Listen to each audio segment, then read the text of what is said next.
Sarah. Alléluia. Alors, le message que Dieu a mis dans mon cœur s'appelle, je l'ai intitulé « Accueillir la grâce de Dieu dans des bonnes dispositions ». Il y a grâce et grâce. Il y a la grâce que Dieu nous donne. Dieu nous a fait devenir enfants de Dieu. C'est une grâce. Nous n'avons rien fait pour, mais nous sommes enfants de Dieu. Amen. Il y a la grâce quand nous prions le Seigneur par rapport à une maladie, une situation. Dieu libère une partie de lui et nous l'accorde. C'est de la grâce. Et les choses rentrent dans l'ordre. Amen. Donc, pour ouvrir un peu le message de ce matin, nous allons définir un peu le titre. Le mot grâce et le mot disposition. La grâce en général, je l'ai pris dans le Larousse, est définie comme la faveur, une faveur accordée à une personne qui ne la mérite pas ou qui n'a rien fait pour la mériter. C'est un don accordé sans qu'il soit dû. Amen. La disposition, c'est la manière d'être physique ou morale, état ou attitude de quelqu'un par rapport à une situation, façon d'envisager les choses, intention, exemple, attendez qu'il soit dans des meilleures dispositions pour lui parler. Et les synonymes de la grâce, c'est agrément, service, don, indulgence, bonté, bénédiction, bienveillance, avantage, gentillesse. Et les mots que j'ai mis un peu en gras pour faire ressortir un peu ce que je veux montrer, souligner ce matin, c'est don. Le don, la bénédiction, l'avantage par rapport à quelqu'un ou par rapport à une équipe. Et les synonymes de disposition, c'est agencement, arrangement, classement, ordre, position, rangement, condition. Position. Dans quelle position êtes-vous là ce matin? Condition. Dans quelles conditions êtes-vous là ce matin? Dans quelles conditions est votre cœur pour recevoir ce qui va être donné ce matin? Amen. La grâce, elle agit depuis le commencement, début de la Bible, et on la voit jusqu'à la fin de la Bible.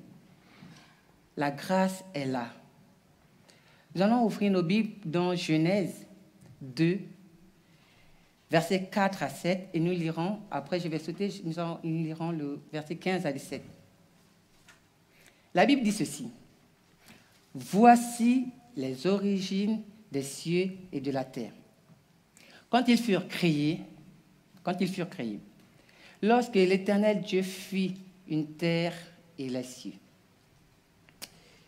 aucun arbuste des champs n'était encore sur la terre, et aucune herbe des champs n'avait germé encore, car l'Éternel Dieu n'avait pas fait pleuvoir sur la terre, et il n'y avait point d'homme pour cultiver le sol.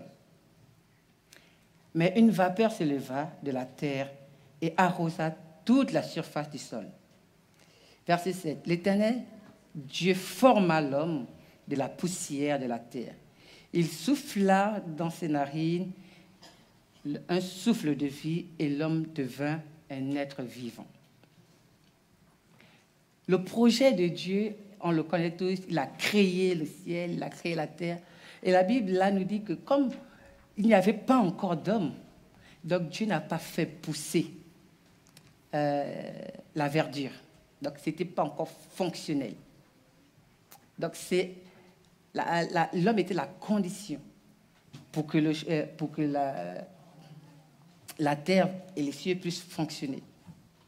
Verset 15, Dieu nous dit ceci. L'Éternel Dieu prit l'homme et le plaça dans le jardin d'Éden pour le cultiver et pour le garder. L'Éternel Dieu donna cet ordre à l'homme. Tu pourras manger de tous les arbres du jardin, mais tu ne mangeras pas de l'arbre de la connaissance du bien et du mal, car le jour où tu en mangeras, tu mourras.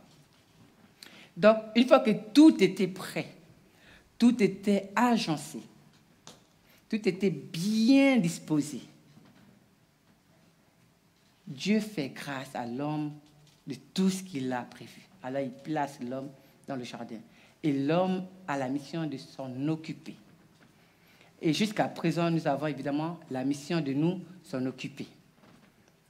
L'homme n'a pas choisi, l'homme n'a rien fait pour, mais Dieu lui fait grâce d'une telle disposition.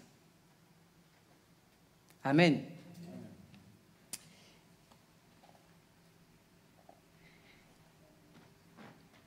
Mais ce n'est pas tout. Voici encore une autre grâce que Dieu nous fait. Dans Matthieu 28, versets 16 à 20. À partir du verset 16, il est dit, les 11 disciples, parce que Judas n'était plus là, allèrent en Galilée, sur la montagne que Jésus leur avait désignée. Quand ils le virent, ils se prosternèrent devant lui, mais quelques-uns eurent des doutes. Jésus s'étant approché, leur parla ainsi. Tout pouvoir m'a été donné dans le ciel et sur la terre. Allez, faites de toutes les nations des disciples, les baptisant au nom du Père, du Fils et du Saint-Esprit, et enseignez-leur à observer tout ce que je vous ai prescrit. Et voici, je suis avec vous tous les jours jusqu'à la fin du monde. Voici aussi une grâce. Mais cette grâce, on a du mal à la comprendre. En fait, la grâce que Dieu nous donne, selon notre disposition, elle produit ou pas quelque chose. La grâce que Dieu nous donne nous pousse à un mouvement. Je ne sais pas si vous me comprenez. Dieu nous fait grâce de quelque chose. Et cette chose nous pousse à une action, un mouvement qui nous fait sortir d'un quotidien. Amen. C'est pour ça que j'ai mis accueillir la grâce de Dieu dans une bonne disposition. Si nous accueillons la grâce de Dieu dans une mauvaise disposition, elle ne portera pas le résultat attendu. Mais si on est dans une bonne disposition, alors là, elle produira l'effet prévu. Amen.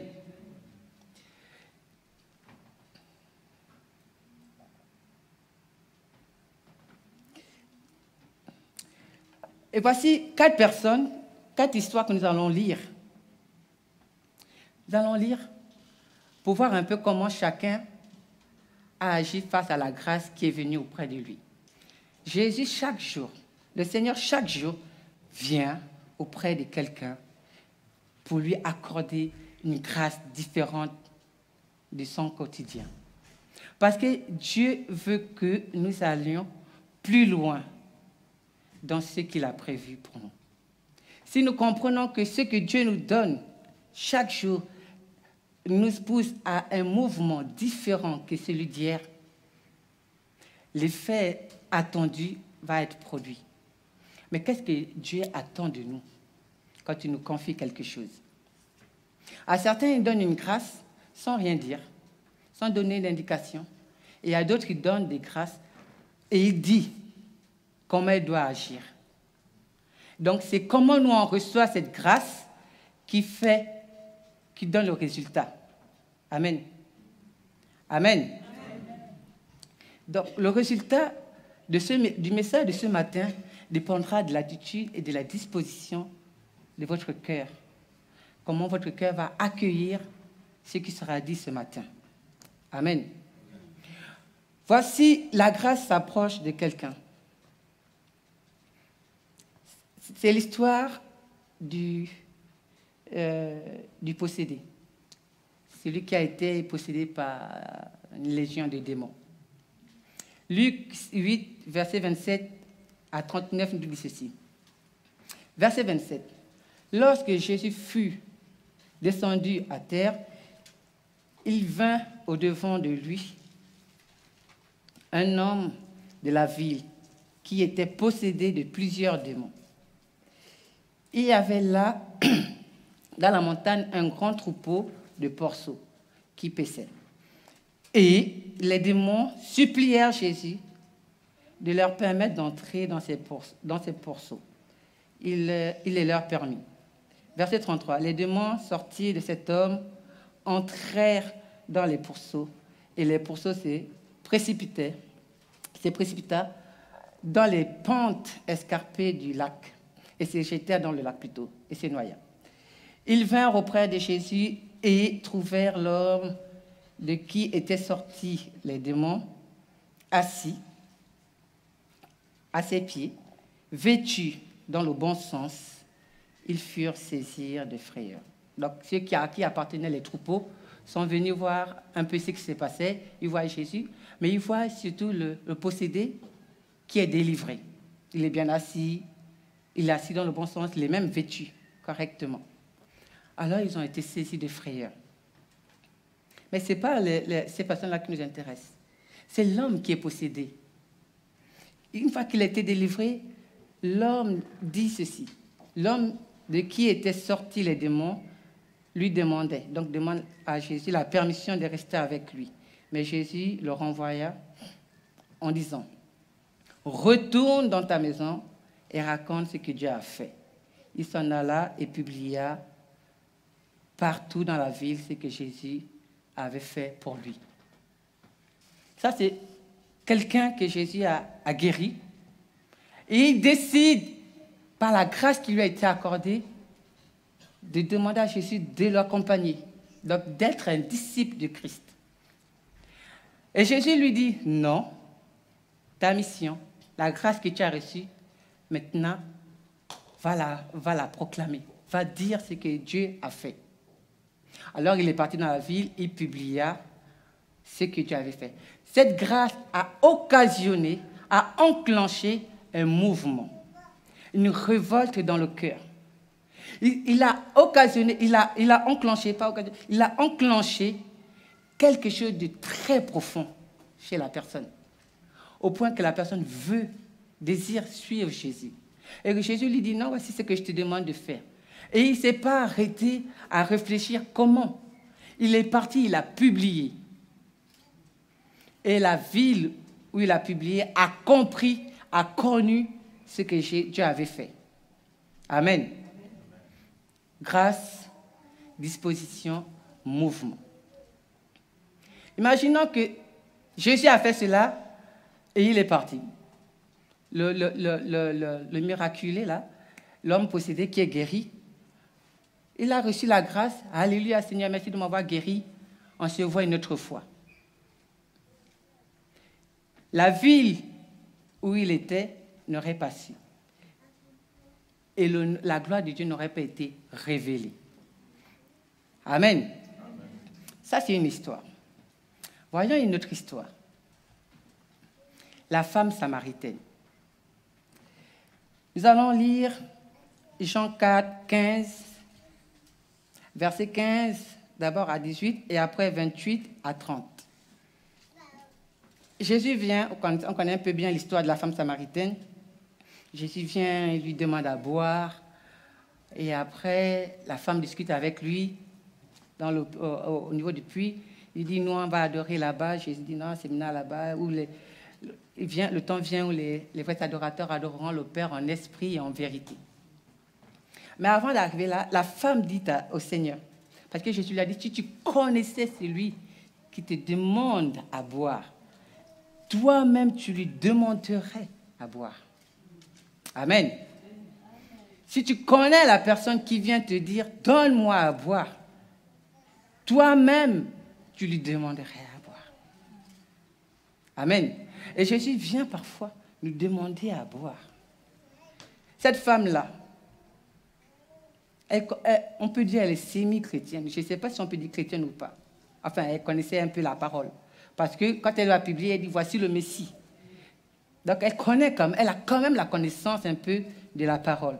La femme lui dit, Seigneur, donne-moi cette eau, afin que je n'ai plus soif et que je ne vienne plus puiser ici. Va, lui dit Jésus, appelle ton mari et viens ici. La femme répondit, je n'ai point de mari. Jésus lui dit, tu as eu raison de dire, je n'ai point de mari, car tu as eu 5 maris, et celui avec lequel tu vis maintenant n'est pas ton mari. En cela, tu dis vrai. Donc, c'est quand même une femme qui a un pied dehors et un pied dedans. D'accord? Elle a eu 5 maris et elle vit avec quelqu'un qui n'est pas son mari. Donc, c'est un pied dehors, un pied dedans. On va dire ça comme ça. Jésus lui accorde la grâce de connaître qui il est et des choses qu'il est capable de faire. Amen. Alors, la discussion se poursuit et la femme, après, qu'est-ce qu'elle fait? Verset 28. Alors, la femme, ayant laissé sa cruche, parce qu'elle est venue pour puiser de l'eau, s'en alla dans la ville et dit aux gens, « Venez voir un homme qui m'a dit tout ce que j'ai fait. Ne serait-ce point le Christ ?» Ils sortirent de la ville et ils vinrent vers lui. Voici quelqu'un qui a été en contact avec la grâce. Elle a reçu la grâce dans une bonne disposition. Et elle allait publier ce que Dieu a fait. La grâce a trouvé un cœur disposé. Et parce que le cœur était disposé, ça a enclenché un mouvement. Un mouvement qui ne peut pas... un mouvement qui a déclenché dans la ville quelque chose. Amen. Je ne sais pas si vous me suivez. Amen. Donc, la grâce, ce n'est pas juste, Seigneur, on veut ta grâce, après on est là. Il n'y a pas d'action, il n'y a pas de mouvement. Seigneur, tu vois ma situation, fais-moi grâce. Il n'y a pas de mouvement. Est-ce que tu demandes, ton cœur est dans de bonnes dispositions? Est-ce que, quand tu as reçu la grâce, ton cœur était dans de bonnes dispositions? Amen. Voici comment la grâce vient au contact de cette femme et produit quelque chose. La grâce est encore disponible. Amen.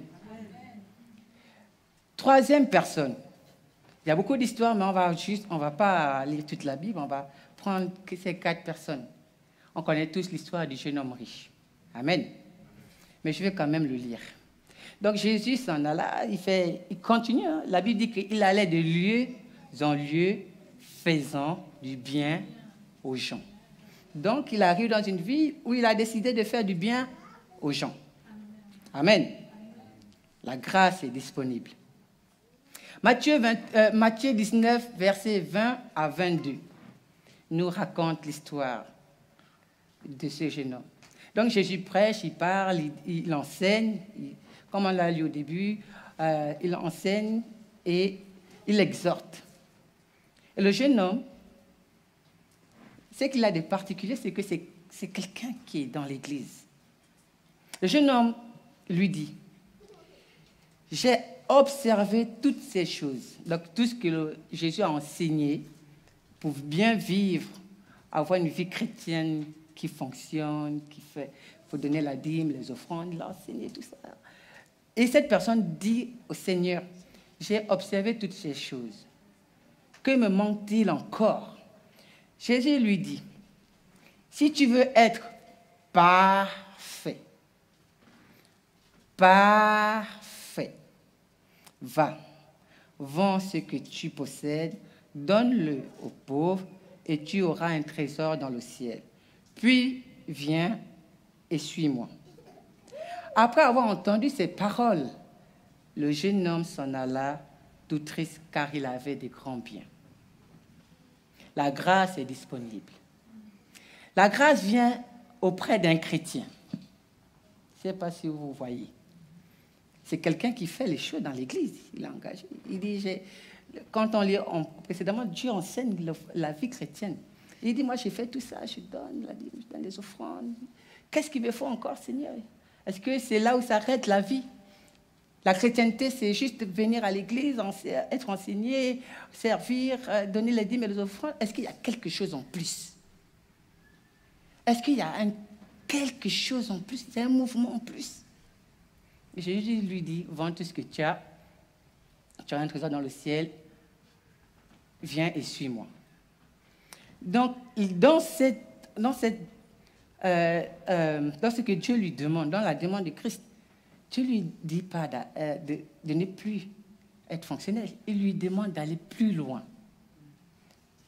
Parce que Dieu veut faire de lui un disciple. Jésus a déjà des disciples. Il en a 12. Mais il dit encore, viens, suis-moi. Tu vas entendre plus. Tu vas avoir plus de révélations, plus d'enseignements, plus de façons de faire. Il faut qu'un fonctionnement, une action, un déclenchement de quelque chose se passe dans ta vie. Parce que je ne t'ai pas appelé à juste être un chrétien du dimanche. À faire tout ça, c'est bien. Mais il faut plus. Amen. Il faut plus. Et la grâce est disponible. Parce que cette grâce, quand elle rentre en contact avec quelqu'un, elle déclenche quelque chose. Amen. Le jeune homme n'a pas compris ce que Jésus lui a dit, lui a demandé. Le jeune homme n'a pas compris ce que Jésus lui a demandé. Il est parti tout triste parce qu'il ne voyait pas encore. Il ne voyait pas qu'est-ce que je peux avoir de plus que ce que j'ai. La Bible dit qu'il avait des grands biens. Si ça en était à l'époque d'aujourd'hui, il a une voiture, une villa, je ne sais pas. Il a des grands biens. Il a des maisons à louer. Tout fonctionne pour lui. À tel point qu'il ne sait plus quoi faire. C'est ça. Hein? Il a dit, qu'est-ce que je peux encore faire? Que me manque-t-il encore? J'ai déjà tout, j'ai fait tout. Je suis régulier. Il me manque quoi en plus? Et Jésus lui dit ce qu'il faut faire. Viens et suis-moi. Libère-toi de certaines choses pour avoir quelque chose en plus. Libère-toi de certaines choses qui te retiennent encore pour avoir quelque chose en plus. Est-ce que vous me suivez? Il avait peut-être des maisons, peut-être qu'il y a des choses comme les loyers qu'il prenait un peu son cœur. Il passait son temps à compter son argent, il passait son temps à peut-être... Dieu lui dit, laisse ça. Laisse ça. Viens et suis-moi. Parce que l'aventure va être plus intense. Il y a quelque chose en plus que le simple fait de venir et de faire ce que tu fais. Amen. Dernière histoire que nous allons lire. C'est l'histoire de de Pierre, que nous allons lire dans Matthieu 4, versets 18 à 20. Verset 18. Comme il marchait le long de l'eau, c'est Jésus, le long de la mer de Galilée, il vit deux frères, Simon, appelé Pierre, et André, son frère, qui jetaient un filet qui jetaient un filet dans la mer, car ils étaient pêcheurs. Il leur dit, suivez-moi, je vous ferai pêcheurs d'hommes. Aussitôt, ils laissèrent leur filet et le suivirent. Aussitôt, ils laissèrent leur filet et le suivirent. Donc, voici comment la grâce vient devant des cœurs aussi. Ils étaient pécheurs, c'était aussi des chrétiens, parce qu'ils attendaient aussi la révélation, le Fils de Dieu. Pierre avait une famille, il avait une femme, peut-être qu'il avait des enfants, je ne sais pas. Mais en tout cas, il avait une femme, c'est qui est sûr.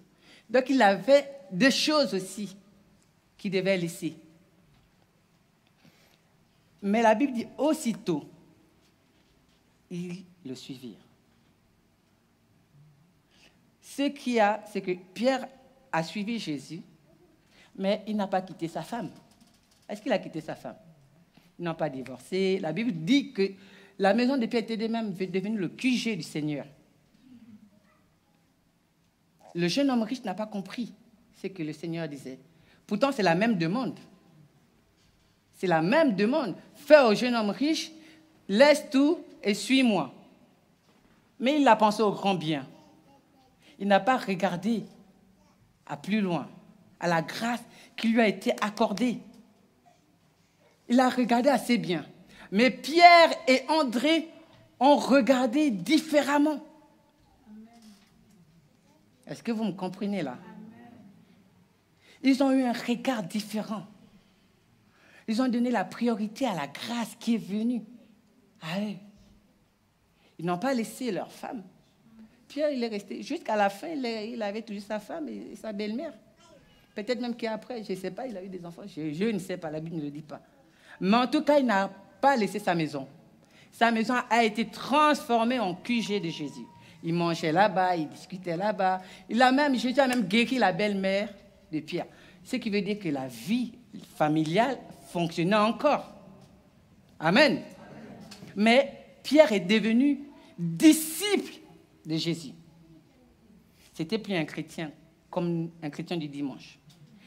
Pierre est passé de l'état de chrétien qui connaît la parole et tout ça, à disciple de Jésus. Vous comprenez? La grâce est disponible. Quand elle trouve un cœur disposé, il y a un déclenchement de quelque chose qui se produit. La Bible ne parle plus du jeune homme riche, on ne sait même pas comment il s'appelait. La Bible nous parle aussi un peu de Nicodème. Moi, je me suis interrogé que Nicodème, après, il est devenu quoi? La Bible n'en parle plus. Pourtant, lui, il a compris. C'est lui qui à qui le Seigneur a donné la révélation de naître de nouveau. Mais Nicodème était le grand prêtre. C'était un homme influent.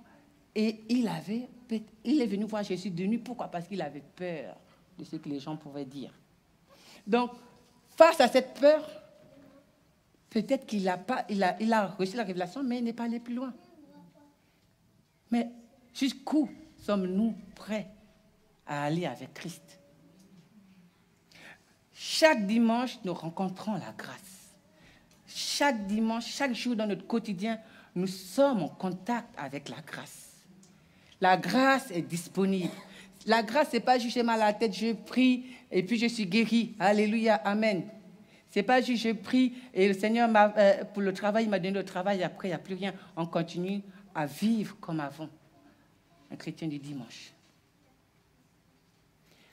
La grâce nous pousse à quelque chose de plus grand. Amen. Alors, voyons un peu ce que Pierre est devenu. On connaît tous, mais j'aimerais parler de ce passage-là. Matthieu 16, 17 à 19. Jésus pose une question. Il demande, qui dit-on que je suis? On dit que je suis qui? Oh, les gens disent que tu es tel, Élie, mais vous, qui me suivez depuis déjà un bon moment, vous dites que je suis qui? Et Pierre dit ceci. Oh, tu es le Christ, le Fils du Dieu vivant. Et Jésus lui dit, Jésus prenant la parole, verset 17, lui dit, tu es heureux, Simon, fils de Jonas, car ce ne sont pas la chair et le sang qui t'ont révélé cela, mais c'est mon Père qui est dans les cieux. Et moi, je te dis, tu es Pierre, et que sur cette pierre, je bâtirai mon église, et que les portes du séjour des morts ne prévaudront point contre elle. Je te donnerai les clés du royaume des cieux, et ce que tu lieras sur la terre sera lié dans les cieux, et ce que tu délieras sur la terre sera délié dans les cieux. Amen. Ce que tu lieras sur la terre sera lié dans les cieux. Et ce que tu vas délier sur la terre sera... Pierre a marché avec Christ, il est devenu disciple, à tel point que le Père lui a révélé des mystères cachés à tout le monde. Tout le monde. Mais la Bible dit que ce n'est pas la chair et le sang. Personne n'a trouvé. Mais Pierre, quand il a ouvert la bouche, il a sorti une révélation en ces temps-là. La grâce est disponible. Alors, je parle de chrétiens, je parle de disciples. Quelle est la différence entre un chrétien et un disciple?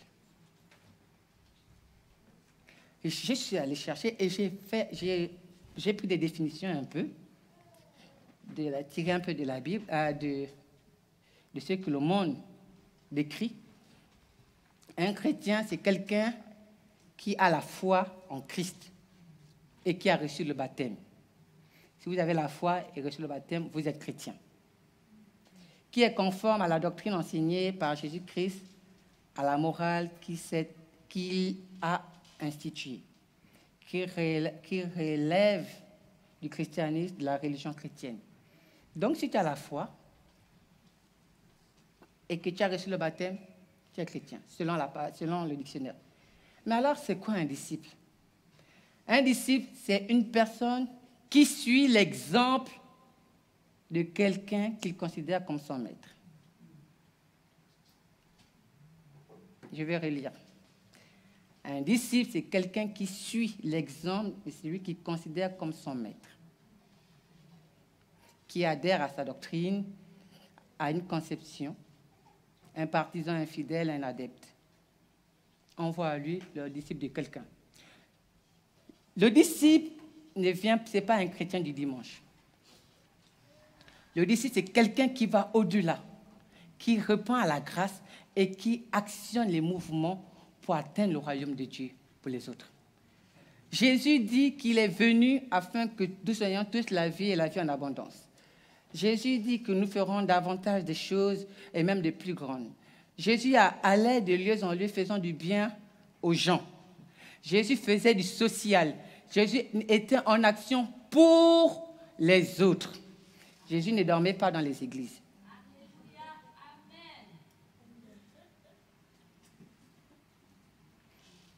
Le chrétien, on l'a vu, il fait tout ce qui est il a la foi, il fait tout ce qui est dit dans l'église. C'est un chrétien du dimanche. Alléluia, amen. Mais Jésus veut que vous soyez plus que des chrétiens. Ce n'est pas mauvais d'être un chrétien, au contraire, vous êtes sauvés. Mais Jésus attend plus. Notre Dieu attend plus que le simple fait de venir le dimanche ou à assister aux réunions de prière. Quelle est l'œuvre qui te maintient en mouvement pour le royaume de Dieu? Quelle est l'œuvre qui te maintient en mouvement pour le royaume de Dieu? Qu'est-ce qui occupe ton temps pour Dieu et pour les autres? Quels sont les projets que tu as dans le cœur qui t'empêchent de dormir et tu te dis, il faut que je fasse ça pour l'autre? Pour faire avancer le royaume de Dieu. Parce que la priorité, ce qui intéresse Dieu, c'est de gagner ses enfants à lui. Amen. Qu'il y ait moins qui vont en enfer et plus qui vont au ciel. Amen. Mais ce n'est pas tout. Ce n'est pas juste l'évangélisation. C'est aussi de prendre soin de la veuve et de l'orphelin. Je ne sais pas si vous me suivez. Donc, il y a la grâce qui trouve un cœur disposé, enclenche un mouvement qui va dans ce sens. Pierre et tous les autres disciples ont suivi Jésus. Ils ont vu ce que Jésus a multiplié et a donné à manger aux gens. Il a multiplié les pains. Il a guéri les malades. Il a ressuscité les morts. Il a conseillé. Il a prêché. Il a fait du social. Le ministère que nous avons, c'est un ministère social. La Bible dit que la vraie religion, c'est de prendre soin de la veuve et de l'orphelin. Qu'est-ce que nous faisons pour encourager les gens dans le monde afin qu'ils puissent voir la lumière de Christ? C'est notre responsabilité. La grâce trouve un cœur disponible et quand il trouve un cœur disposé, il enclenche un mouvement. Et c'est ce mouvement-là sur lequel j'aimerais t'interpeller. Voici, on connaît tous l'histoire un peu de Pierre. Jésus a été arrêté. On va prendre la suite. Jean 21, versets 15 à 17. Jésus a été arrêté, maltraité. Il est mort sur la croix. Et tous les disciples se sont dispersés. Tout le monde est parti à son quotidien. Voyez-vous, c'est ça. Là, c'est là où nous, on a un problème. On a compris qui était Jésus. Il nous a enseigné, il nous a parlé. On a compris le message du dimanche. Une fois que tout est fini ici, tout à l'heure, là, le culte va être fini. Tout le monde va rentrer chez lui. Et Jésus vient. Après qu'il ait été ressuscité, il va un peu voir ces personnes, ses disciples. Et Jésus, qu'est-ce qu'il fait? Il les prépare à manger. Il fait du poisson braisé. Il dit, venez mes disciples, on va manger. Et après qu'ils eurent mangé, Jésus dit à Simon-Pierre, et j'aimerais que vous puissiez être attentifs. Simon-Pierre, comme si c'était chacun d'entre vous, fils de Jonas, m'aimes-tu plus que ne m'aime ceci? Donc, m'aimes-tu plus que les autres disciples qui sont là avec nous? C'est ce qui est écrit. Hein. M'aimes-tu plus que plus que ne m'aime ceux-ci? Ceux-ci, ce n'est pas le poisson. D'accord? Ils sont à table, ils mangent. Donc, Jésus parle à Simon. Est-ce que tu m'aimes plus que les autres qui sont là? Il lui répondit, oui, Seigneur, tu sais que je t'aime. Jésus lui dit, paie mes brebis. Ensuite, il reprend. Jésus reprit, dit une seconde fois, Simon, fils de Jonas, m'aimes-tu? Là, il ne dit plus que... Pierre lui répondit, oui, Seigneur, tu sais que je t'aime. Et Jésus lui dit, paie mes brebis. Dans la première phrase, il dit, paie mes agneaux. Là, il dit, paie mes brebis. Il reprend une troisième fois. Il dit, pour la troisième fois, Simon, fils de Jonas, m'aimes-tu? Pierre fut attristé de ce qu'il lui avait demandé pour la troisième fois, m'aimes-tu? Et il répondit, Seigneur, tu sais toutes choses, tu sais que je t'aime. Alors Jésus lui dit, paie mes brebis. Voyez-vous, Jésus souligne quelque chose de très important. D'accord? La grâce ne dépend pas des gens qui sont autour de toi. La grâce, on est tous là dimanche, nous écoutons tous la même parole. Mais ton action ne dépend pas de l'action de l'autre. Ton action vient véritablement de l'amour qui t'anime pour Christ. Amen. Ce que tu fais, tes projets, ne dépendent pas de l'autre, de la vie, du regard de l'autre. Jésus dit, même tu plus que ceci. Alors, quand on sert Dieu, c'est un face-à-face. C'est un one-to-one dans la relation avec Christ. Ce n'est pas... C'est bien la communauté. Et Jésus avait dit, il mangeait avec... Il faisait, mais dans cette communauté-là, chacun a sa relation avec Christ. Et Dieu demande à chacun quelque chose de différent de l'autre. Je ne sais pas si vous comprenez. Ce qui veut dire quoi? Ça veut dire qu'on est là dimanche. Vous avez tous entendu le message. Mais votre action ne dépend pas de l'action de l'autre. Et ce que vous allez enclencher ne dépend pas de ce que l'autre va enclencher. La grâce est disponible. Jésus veut que tu enclenches quelque chose de différent. Et je ne sais pas si tu as un projet, si tu as un truc que tu as laissé tomber. Tu savais que c'était un truc dans ton cœur que tu avais commencé à enclencher. Mais peut-être tu as eu des avis qui ne sont pas positifs. Tu as commencé quelque chose, un podcast, un CD, je ne sais pas, un projet qui commençait à sortir de terre, mais après, il n'y avait pas eu le financement. Tu as laissé tomber. La grâce est disponible.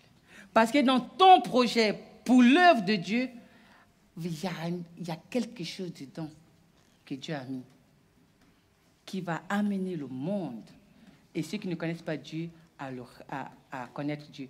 Ton projet est censé révéler Dieu. Alors, je ne sais pas où tu l'as enterré. Je ne sais pas où tu l'as caché, où tu l'as scellé, où tu l'as mis dans le placard. Il faut que tu ailles reprendre ton projet. Parce que si c'est Dieu, tu es convaincu que c'est Dieu qui te l'a mis dans le cœur, il faut un mouvement. Il faut une action, il faut un mouvement. La grâce est disponible. Ne fais pas genre, oh, ça me prend le temps à cause de la famille, à cause des frères, à cause de la communauté, à cause du service dans l'église, à cause de ceci. Dieu sait toutes choses. Mais si tu as donné, il t'a mis à cœur ce projet qui est enfoui dans ton cœur, mais que tu n'as pas encore commencé à travailler dessus. Il veut que tu le fasses sortir. Amen. La grâce est disponible. La grâce est disponible. Et je vais compris pour cela. Je vais compris.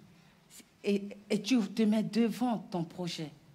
Et tu dis, Seigneur, je veux le refaire sortir de là où je l'ai laissé. Parce que ce projet va toucher du monde, va gagner des vies et va faire du bien aux gens. C'est peut-être un projet par rapport à la cuisine, par rapport à la restauration, je ne sais pas. Mais ce sont les trucs qui me viennent à cœur, là. Tu as vu une action sociale. N'attends pas d'avoir tout. Lève-toi et mets-toi en marche. Amen. Prions par rapport à ça, s'il vous plaît.